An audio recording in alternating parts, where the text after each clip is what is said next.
Bismillah, alhamdulillah, wassalatu wassalamu ala rasulillah wa ala alihi wa ashabihi wa man tabi'ahum bi ihsan ila yaumil qiyamah, amma ba'du. Kelas 8 rahimani wa rahimakumullah. Alhamdulillah, kita melanjutkan pelajaran kita mempelajari kalamullah, mempelajari ayat-ayat Allah, mempelajari isi kandungan tersebut yang kita harapkan bahwasanya ini Al-Quran sebagai huda, sebagai petunjuk bagi kita, sehingga kita bisa mendapatkan siratal mustaqim, siratal ladzina an'amta alaihim ghairil maghdubi alaihim waladdallin, jalan yang lurus yang Engkau ridhoi, nah bukan yang dol, ya bukan jalan yang sesat lagi menyesatkan sebagaimana orang-orang Yahudi dan Nasrani.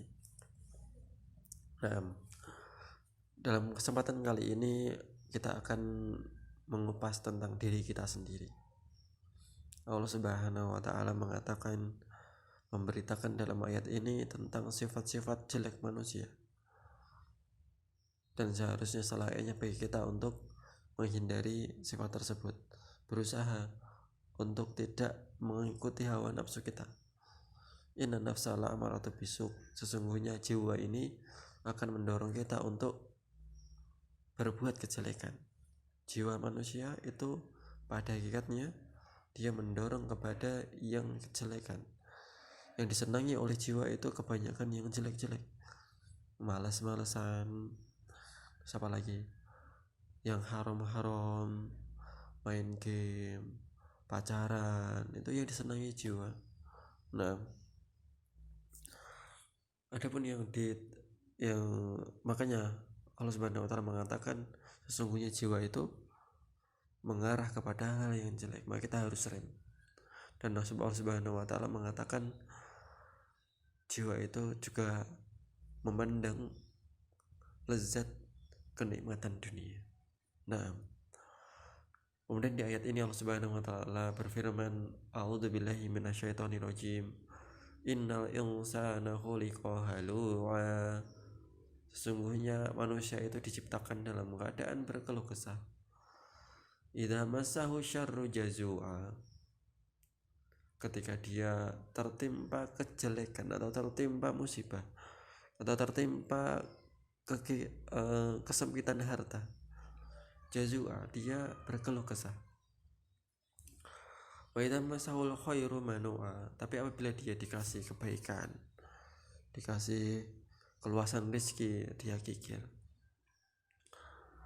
Nah, tapi Allah Subhanahu wa taala mengecualikan ilal musallin, kecuali orang-orang yang musallin, orang-orang yang senantiasa mengerjakan sholat. Nah, kita lihat tafsirnya saja langsung ya.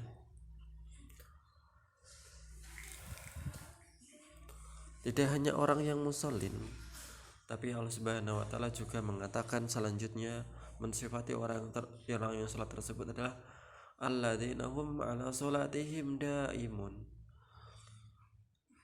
Innal insana khuliqa halu'a, orang itu ya dikasih kejelekan dia keluh kesah, dikasih musibah dia keluh kesah, loro terus ramari-mari ya piye iki, itu manusia.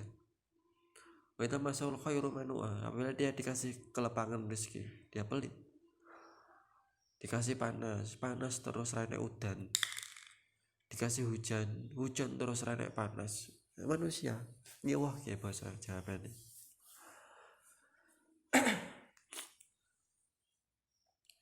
Kemudian Allah Subhanahu wa taala memberikan di sini pengikat, maksudnya dikecualikan di situ orang-orang yang sholat. Tetapi tidak hanya sebatas sholat, alladzina hum ala sholatihim daimun, seorang yang senantiasa dawam, senantiasa terus menerus sholat. Nah, sesibuk apapun dia menyempatkan untuk sholat. Seorang ojek online, dia sibuk mengantar pesanan, tapi dia mematikan HP-nya ketika dia sholat. Hadza huwa, itu orang yang tidak tertipu dunia. Orang yang tertipu dunia tidak hanya orang yang kaya saja, orang miskin juga ketipu dunia. Orang yang pas-pasan juga kadang ketipu dunia. Saking giatnya dia bekerja, akhirnya dia lupa terhadap panggilan Allah Subhanahu wa taala, maka itu termasuk tertipu dengan dunia. Nah, kecuali orang-orang yang sholat, yang dia senantiasa memprioritaskan sholat di atas semua kegiatannya. Nah, walladzina fi amwalihim haqqun ma'lum, dan orang-orang yang pada harta mereka haqqun ma'lum, memberikan haknya, mengeluarkan zakatnya. Nah, tadi kita sudah belajar zakat. Apabila dia mempunyai zakat sesuai dengan nisab, maka dia keluarkan zakatnya.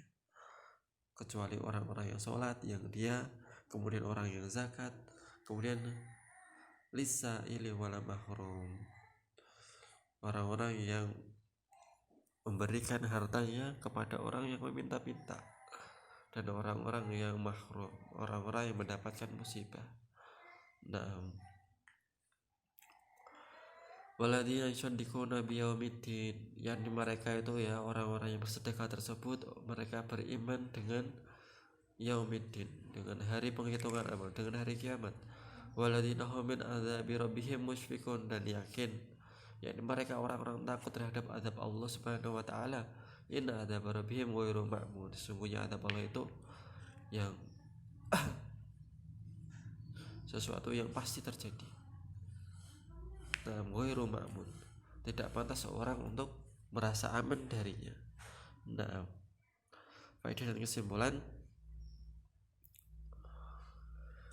Yang pertama, manusia memiliki tabiat yang banyak. Di antaranya tadi, dia tidak sabar menerima musibah dan tamak terhadap harta dan kebaikan, dia kikir. Dan dua sifat ini apabila berlebihan, maka dia menjadi jelek bagi pemiliknya. Sholat adalah penjaga. Di sini ada penjagaan, ada pendidikan, pembersihan dari seorang muslim dari sifat-sifat yang tadi disebutkan, seperti berkeluh kesah dan tamak sholat. Nah, di sini juga ada sesungguhnya keimanan terhadap hari akhir merupakan sebab terbesar di antara sebab-sebab untuk mengantarkan kita istiqomah, mengingat adab Allah, meyakin bahwasanya hari akhir itu pasti ada dan semua akan dihitung amalannya. Dan di sini juga ada tambahan faedah, sholat itu selalu biasanya digandengkan dengan zakat. Wa iqami sholat wa ita'i zakat, dirikanlah sholat dan berbayarlah zakat. Maka ini zakat termasuk salah satu bukti keimanan. Nah, dan zakat itu termasuk perkara yang sangat besar, sehingga wajib bagi setiap muslim mengeluarkan zakat. Nah, yang kecil maupun yang besar, zakat fitr maupun zakat mal. Ketika Nabi Muhammad SAW meninggal dunia dan khalifah diteruskan oleh Abu Bakar As-Siddiq, ada beberapa orang yang memahami bahasanya zakat itu dia membayar kepada Nabi SAW. Ketika Nabi Muhammad SAW meninggal, akhirnya Abu Bakar, orang-orang tersebut tidak mau membayar zakat kepada Abu Bakar karena dia meyakini zakat itu hanya untuk Nabi. Kemudian apa yang dilakukan Abu Bakar? Abu Bakar Siddiq radhiyallahu anhu memerangi mereka meskipun mereka sholat, dan meskipun mereka berpuasa, tapi Abu Bakar memerangi mereka. Dan Abu Bakar mengatakan, senantiasa akan aku perangi seorang yang memisahkan antara sholat dan zakat. Nah, aku qouli hada, subhanallahi wa bihamdihi, asyhadu an la ilaha illa anta, astaghfiruka wa atubu ilaik. Assalamualaikum warahmatullahi wabarakatuh.